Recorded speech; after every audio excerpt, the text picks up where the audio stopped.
આજે મહારાષ્ટ્રમાં મહાનગરપાલિકા નગરપાલિકાના એટલે કે સ્થાનિક સ્વરાજ્યની ચૂંટણીઓમાં ભારતીય જનતા પાર્ટીનો ભવ્ય વિજય થયો છે અને સૌથી ઐતિહાસિક વિજય મુંબઈ મહાનગરપાલિકાનો થયો છે।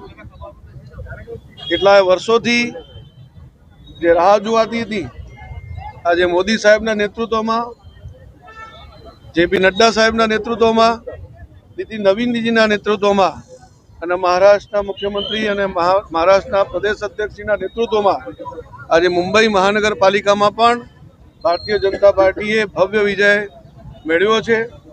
એ બદલ આજે આ વિજય ઉત્સવ અહીંયા સરદાર પટેલ પ્રતિમા ડેરી ડેન સર્કલ ખાતે ભારતીય જનતા પાર્ટી વડોદરા મહાનગર દ્વારા આયોજિત કરવામાં આવ્યો છે। મોટી સંખ્યામાં કાર્યકર્તાઓ ભેગા થયા છે, સૌ ઉત્સાહિત છે અને આવો ને આવો વિજય ભવિષ્યમાં ભારતીય જનતા પાર્ટી ગુજરાતમાં આવનારી સ્થાનિક સ્વરાજની ચૂંટણીઓમાં પણ મેળવશે એવો દ્રઢ વિશ્વાસ અમને સૌને છે।